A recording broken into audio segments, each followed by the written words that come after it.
We are, as a species, addicted to story. Even when the body goes to sleep, the mind stays up all night, telling itself stories.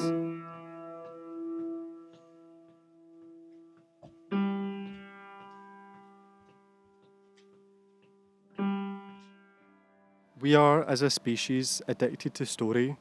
Even when the body goes to sleep, the mind stays up all night, telling itself stories.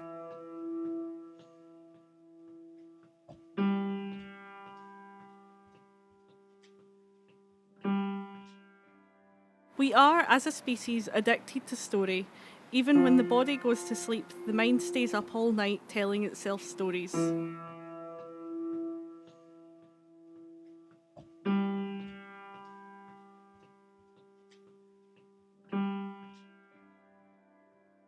We are, as a species, addicted to story. Even when the body goes to sleep, the mind stays up all night, telling itself stories.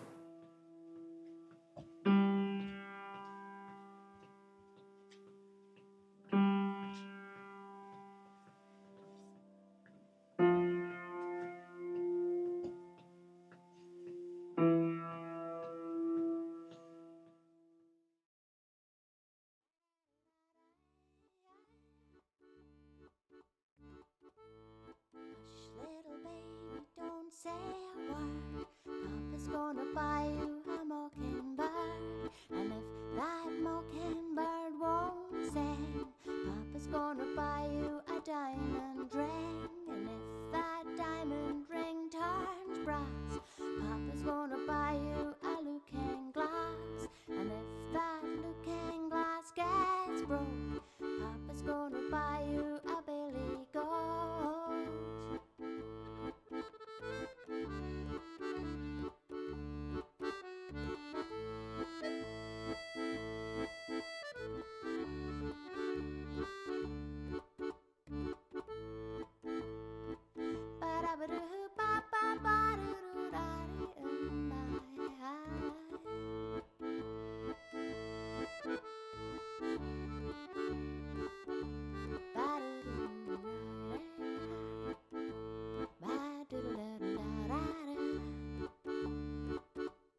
And if that billy goat won't pull, Papa's gonna buy you a carton bull.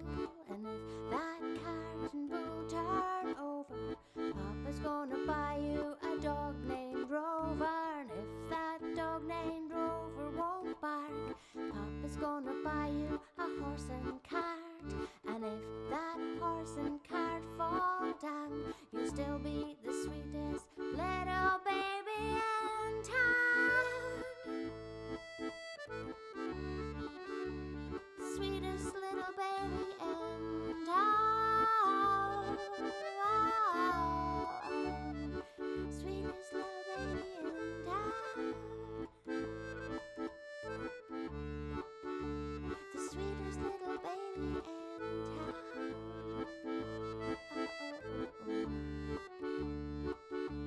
Oh, oh, oh, oh, oh. Oh, oh, oh, oh, oh. Oh, oh, oh, oh, oh. Oh, oh, oh, oh.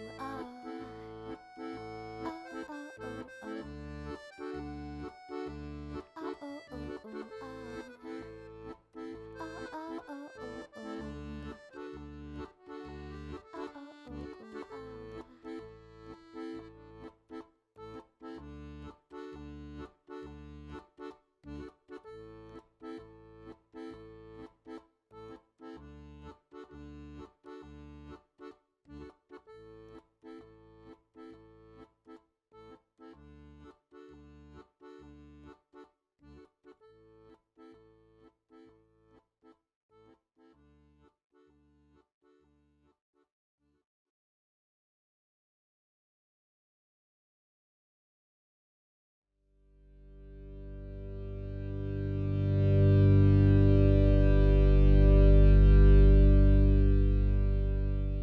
When lockdown started, there was a big increase in community spirit and mutual aid that was very nice. People going out and buying stuff for their neighbours that were either isolating or shielding. I would say definitely The biggest thing the pandemic has caused is the lost rite of passage for me.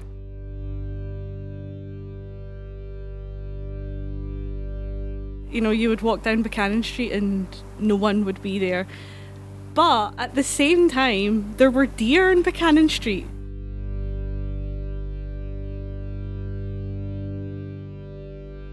From secondary school to college or uni or whatever, you do your exams, then you have your prom, and then you would spend that summer with your friends, and that would be sort of the last summer you would spend. For me, it feels like a sense of suspended animation. I was always planning everything. Ever since I was 18, I was always planning what I was going to do with my future.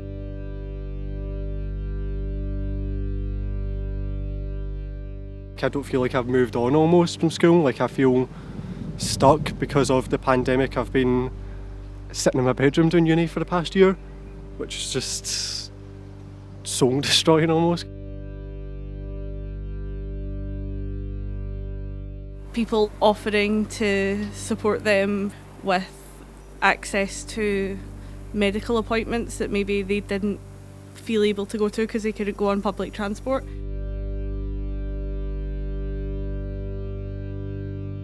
So it is sort of strange, that feeling of, it feels almost selfish to say that you feel like you've missed out on that lost rite of passage when there've been people, dying.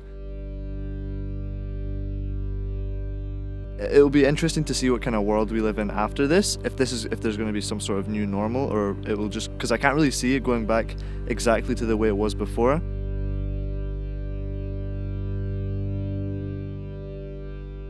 I still had that pressure on me to go and find what it was that I really wanted to do and do it quickly because time was running out. And only when the pandemic came did I realise that everything was actually totally beyond my control, and that, there wasn't too much point in planning and holding on to those plans too tightly, because something might come along and just change it all totally. So you might as well just do what it is that you want to do. I'm a lot more relaxed about all of that now. In terms of what we've lost, though, I think people are just overall more alert now. When I watch videos of pre-pandemic, when there were tons of people, they were in rooms and stuff like that, I can't imagine that now. I don't want to say we've lost that, because hopefully we can go back to it, but for the time being, that seems to be something that's just a distant memory, which is very odd because it wasn't even that long ago.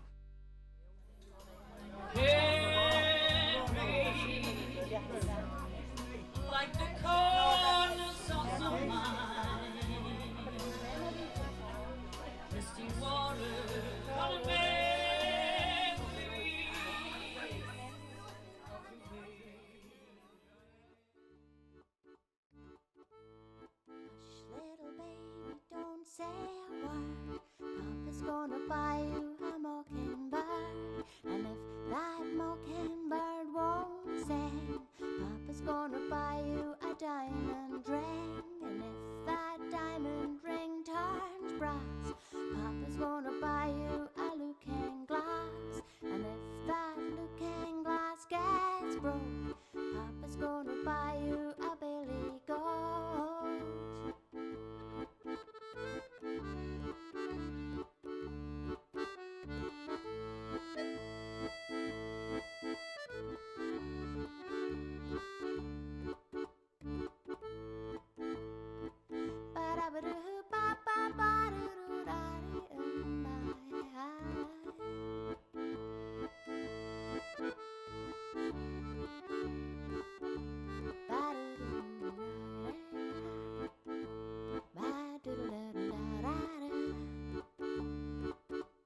And if that billy goat won't pull, Papa's gonna buy you a carton bull. And if that carton bull turn over, Papa's gonna buy you a dog named Rover. And if that dog named Rover won't bark, Papa's gonna buy you a horse and cart. And if that horse and cart fall down, you'll still be the sweetest little baby in town.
1, 2, 3, 1, 2, 3.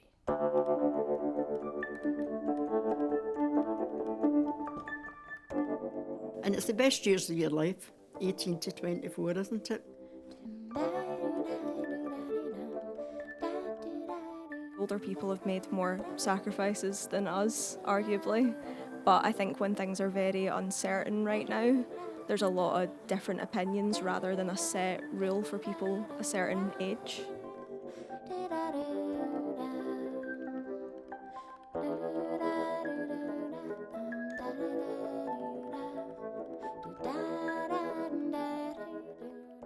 I got a letter from the government to tell me I had to register for war work, which I duly did. And I got offered 3 occupations, and one was welding, which I didn't fancy with the big mask, and the other was the land army, which I didn't fancy either, and the other one was electrician. So I had to take electrician. It was the only one I thought I would like, and I was an electrician all the rest of the war. 6 years. 6 years. Just a wee girl, 18 to 24.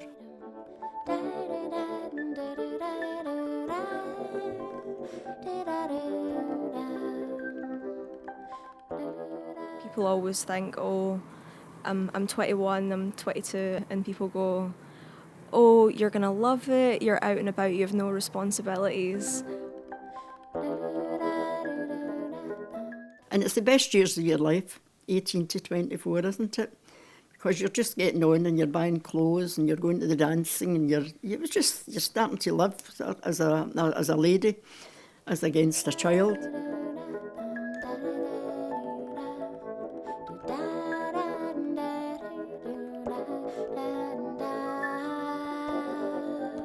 It's definitely the idea that's been sold to us though. That age group is like the best time of your life.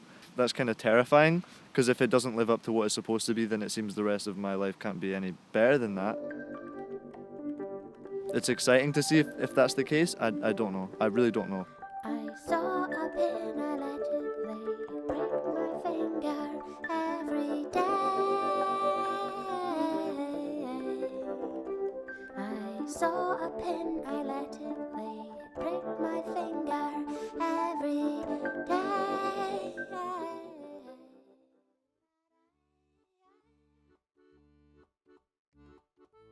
Hush, little baby, don't say a word. Papa's gonna buy you a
I have a bit more responsibility and ambition than I did when I was 18. I was at uni, but I was just kidding on. Because you can drive if you want, you can drink if you want, you have all these extra experiences. I mean, that is when you do it wrong. You go and do all of these things and like you need to make the mistakes with it, but it is when you're also going to be in the most trouble, arguably.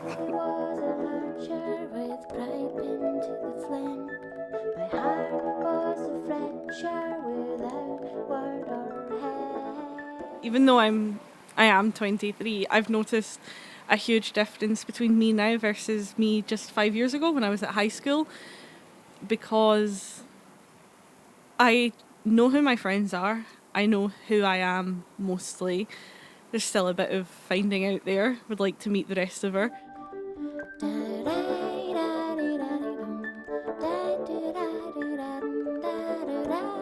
I think I bonded with my friends a lot because I had loads of time to spend with them. We weren't like the girls nowadays, nothing like. We were shy, we were actually shy. I used to blush when the men used to whistle after you. We were coming down the ladders away down at the bottom and they were whistling like in. I was blonde. I started to dye my hair darker to get away from the blonde, but it didn't make any difference.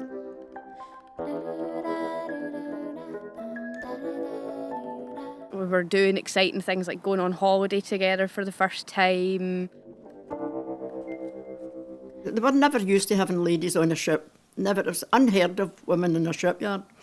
So this must have been a real novelty to them. Especially young girls, seeing young girls at 18, must have been saying to them, oh my goodness, we'll get a girlfriend here. Getting some independence from our parents. At that particular time, I don't think they would have employed women. Women were never in the industry like that, never. I think if it had been today, it would have been different because you'd learn quite a lot. Just there was a lot of heavy work we couldn't do, but you could do most of the jobs. No bother to us, actually. Going out like 1 or 2 nights a week with my friends. Had actually the most money that I've ever had in my life, probably, because I was getting a massive government loan from SAS for uni, working quite a lot, but in a quite relaxed job. We did have good wages. I mean, we did earn quite a lot of money compared to other places. But you couldn't spend it. You hardly get any time off to spend your money. And when you were off, you were tired. If you weren't tired, you were in the air raid shelter, something like that. It was a terrible time, there's no doubt about it. And it's the best years of your life, 18 to 24, isn't it? In a lot of ways, those years were some of the best of my life.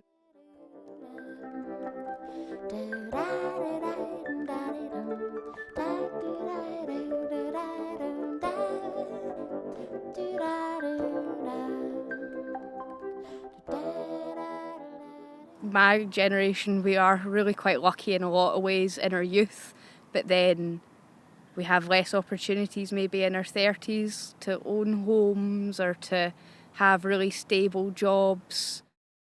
As you get older, you kind of learn more about yourself. You become a bit more stable in your sense of identity and self.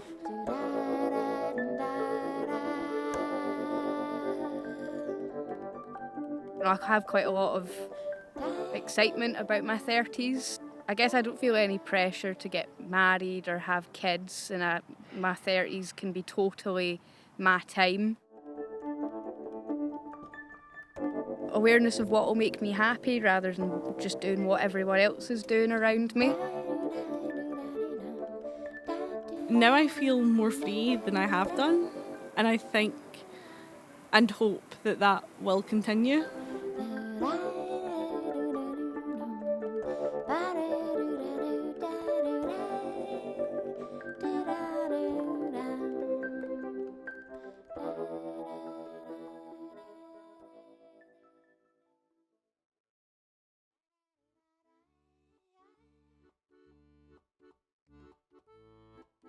Little baby, don't say a word. Papa's gonna buy you a mockingbird. And if that mockingbird won't sing, Papa's gonna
horse and cart. And if that horse and cart fall down, you'll still be the sweetest little baby in town. Sweetest little baby in town. Sweetest little baby in town. The sweetest little baby in town.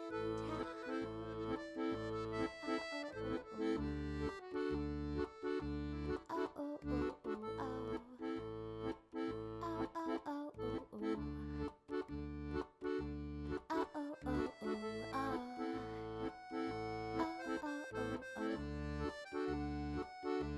Oh, oh, oh, oh, oh.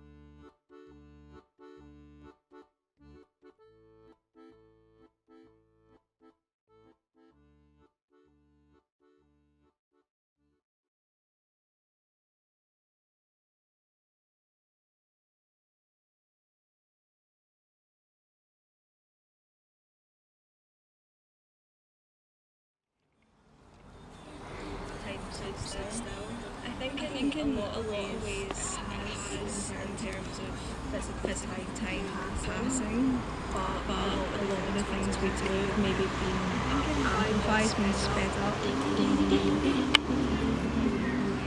Time over the last year. I keep saying things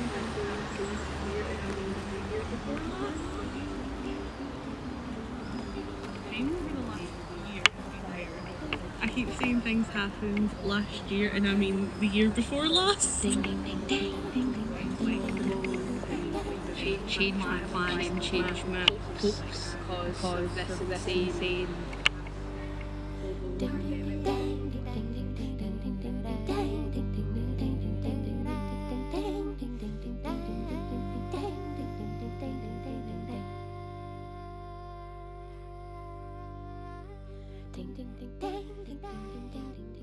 Time stood still.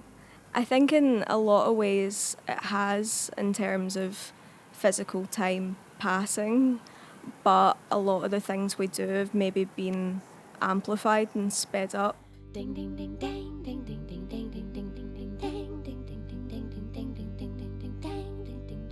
Time over the last year has been weird. I keep saying things happened last year, and I mean the year before last. You maybe have a quiet moment and you go, Jesus, like I'm exhausted kind of thing from having to constantly be flexible and change my plans and change my hopes because of this insane global pandemic that no one has any real grasp on.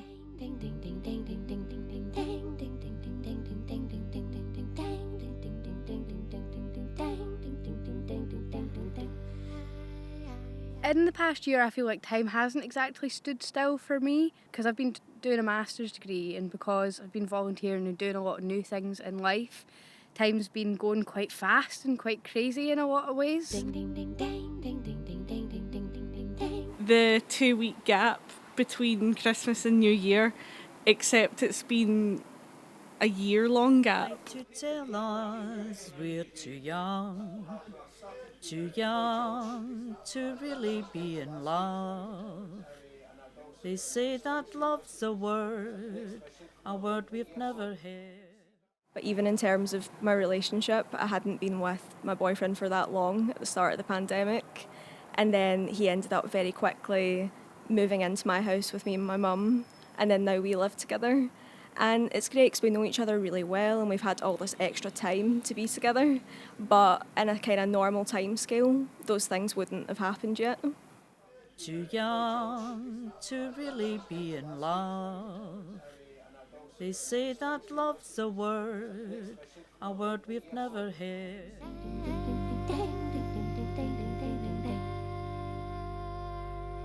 I sometimes feel like time is standing still. We have a lot of problems that we're wanting to change now, like the climate crisis, homelessness in Glasgow. There's so many things going on, and I feel like we're always trying to change them and nothing ever happens. Or maybe just attitudes are standing still.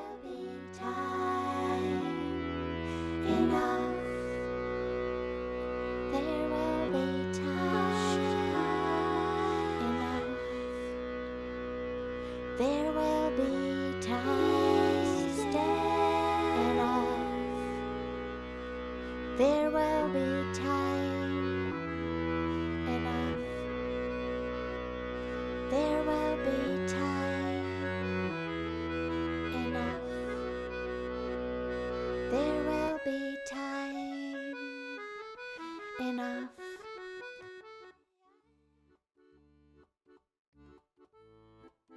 Little baby, don't say a word. Papa's gonna buy you a mockingbird. And if that mockingbird won't sing, Papa's gonna buy you a diamond ring. And if that diamond ring turns brass, Papa's gonna buy you a looking glass. And if that looking glass gets broke, Papa's gonna buy you a billy goat.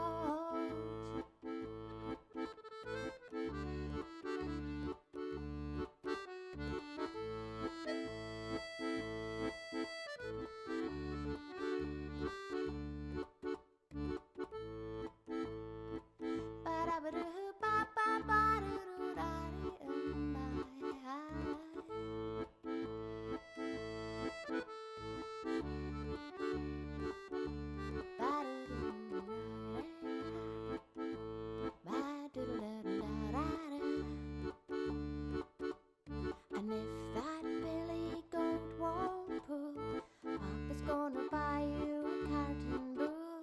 And if that carton bull turn over, Papa's gonna buy you a dog named Rover. And if that dog named Rover won't bark, Papa's gonna buy you a horse and cart.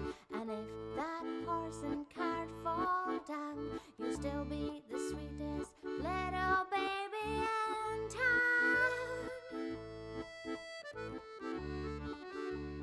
Sweetest little baby in town. Sweetest little baby in town.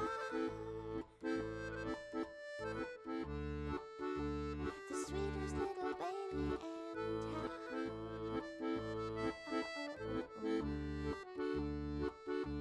Oh, oh, oh, oh, oh. Oh, oh, oh, oh, oh. Oh, oh, oh, oh, oh. Oh, oh, oh, oh. Oh, oh, oh, oh, oh. Oh, oh, oh, oh, oh.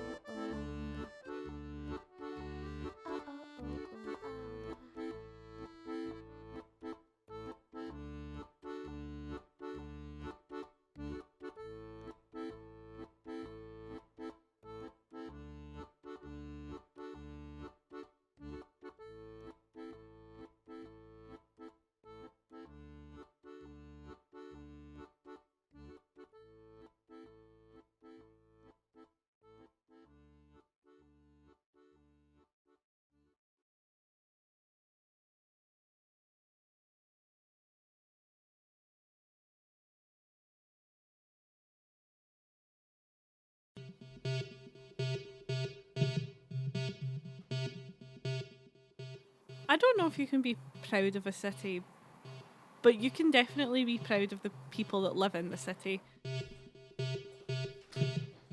Before that, the whole area was known as Phoenix Park. It was like a big Victorian park that was demolished for the motorway, the good old M8.